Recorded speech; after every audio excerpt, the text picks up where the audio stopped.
Vous voici maintenant sur l'onglet Site Hyperroute. C'est grâce à cet onglet que vous allez pouvoir enregistrer et rechercher des routes pour pouvoir les réutiliser et qu'elles vous soient proposées lors de la création de nouveaux plans de vol. Pour ce faire, vous pouvez déjà commencer par choisir le cycle ERAC, soit le cycle actuel, soit le cycle précédent. Vous pouvez donc rechercher vos routes grâce au bloc Query. Vous pouvez filtrer votre recherche avec le code compagnie, l'origine ou la destination de votre route, si la route est for production use, si elle est désactivée, si elle contient un profil SID ou un profil star. Ces 4 critères-là, vous pouvez les sélectionner, les désélectionner ou bien ne pas en tenir compte. Une fois votre sélection faite, vous cliquez sur Query et les vols apparaissent. Si vous avez cliqué sur For Production Use et que vous voulez enlever votre sélection, cliquez sur Clear. Nous allons maintenant vous montrer comment enregistrer une route. Pour ce faire, vous allez cliquer sur le bouton Add en bas à droite. Une nouvelle page apparaît. Vous allez pouvoir rentrer un compte compagnie. Si ce n'est pas possible, ce dernier sera grisé. Un aéroport d'origine, par exemple LFPG, et un aéroport de destination, par exemple SBGL, Paris-Rio. Ensuite, les cases vont se dégriser. Vous allez pouvoir choisir le numéro de votre route. Prenons par exemple le numéro 4. Ensuite, vous allez rentrer différentes informations.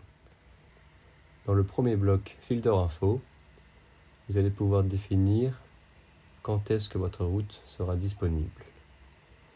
Vous pouvez choisir pendant les jours de semaine, pendant le week-end ou autre qui correspond à différents jours précis, considérant que notre vol soit disponible pendant la semaine. Vous pouvez également définir une heure de validité pour votre route. Ensuite, vous allez choisir le type d'avion. Dans notre cas, prenons un A350. Vous pouvez également définir l'aircraft type et l'aircraft series, si vous y avez accès. Par défaut, lorsque vous créez une route, elle est considérée en tant que production route, mais vous pouvez désélectionner si ce n'est pas le cas. Vous pouvez également indiquer l'usage de cette route, si c'est une route principale ou une route alternate. Enfin, si vous avez défini un code qualité pour cette route, vous pouvez l'indiquer à cet emplacement.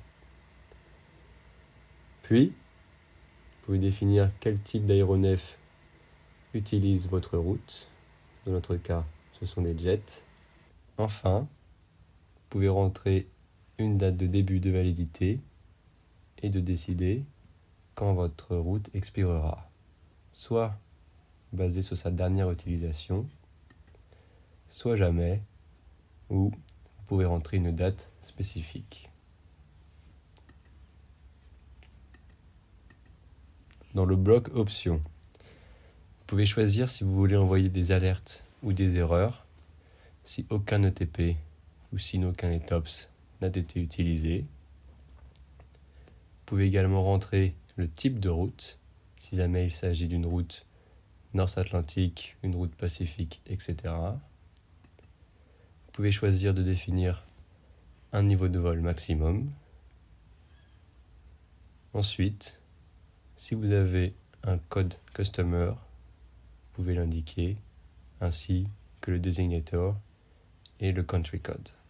Dans le bloc route, vous pouvez rentrer une piste préférentielle pour l'aéroport de départ et pour l'aéroport d'arrivée. Vous pouvez également décider du type de départ et du type d'arrivée. Ces derniers peuvent être soit des départs directs, soit des SID ou des départs dynamiques. Si jamais vous choisissez SID, il vous faudra aussi également indiquer le nom du départ et le point de transition. Pour les arrivées, pareil, vous pouvez choisir une arrivée directe une arrivée star ou une arrivée dynamique. Si vous sélectionnez star, vous devez également indiquer un nom et une transition. Ensuite, vous avez accès à vos différents waypoints et airways.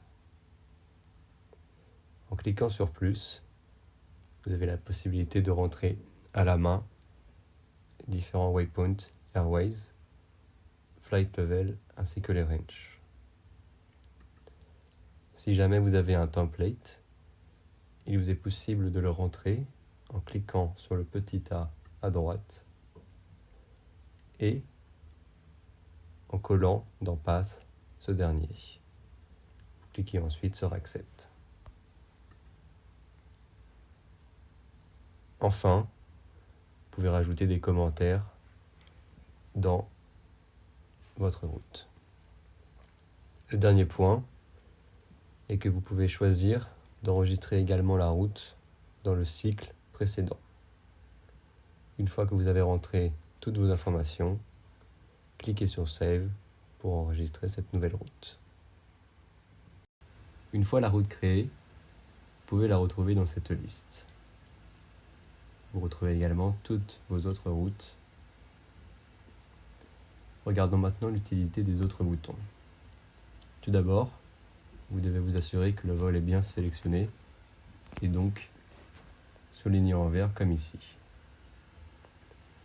Le bouton Expand permet de voir des informations concernant la route. Si vous cliquez sur Edit, vous allez avoir la possibilité de modifier les informations qui sont les mêmes que lorsque vous avez créé votre route. De même, une fois que tout est bien rempli, cliquez sur Save. Enfin, le dernier bouton Delete permet de supprimer une route. Le dernier bouton Export vous permet d'exporter sous différents formats toutes vos routes créées ici. À noter que dans l'onglet CityPair Routes, vous avez aussi la possibilité d'utiliser la carte et de voir vos routes.